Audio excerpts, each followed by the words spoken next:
सौमुख्यनाम परिवर्धितमन्त्ररूपौ वैमुख्यभावपरिमार्जनकर्मबद्धौ प्रामुख्यकीर्तिवरदानविधानकर्मौ लक्ष्मीगणेशचरणौ शरणं प्रपद्ये।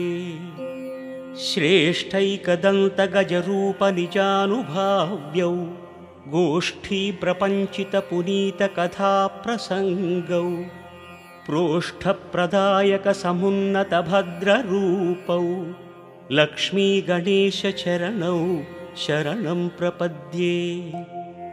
राजद्विलासकपिलाह्वयरूपभासौ भ्राजत्कलानिवहसंस्तुतदिव्यरूपौ सौजन्यभासुरमनोविषयप्रभासौ लक्ष्मीगणेशचरणौ शरणं प्रपद्ये।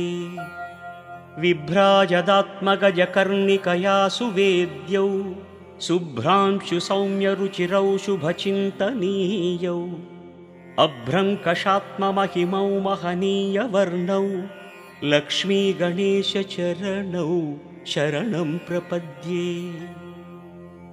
लम्बोदरात्मकतनूविभवानुभाव्यौ बिम्बायमानवरकान्तिपदानुगम्यौ सम्बोधिताखिलचराचरलोकदृश्यौ लक्ष्मीगणेशचरणौ शरणं प्रपद्ये।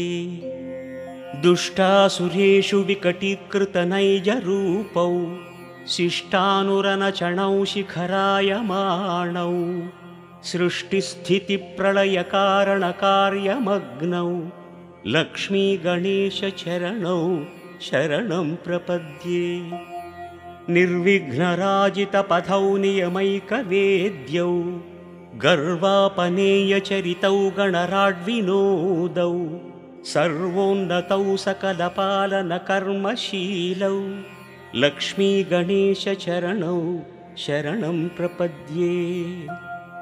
गाणाधिपत्यपदवीप्रविभक्तदीपौ प्राणप्रदानकुशलौ प्रविलासभावौ त्राणोत्सुकौ निरतभाग्यविधानशीलौ लक्ष्मीगणेशचरणौ शरणं प्रपद्ये।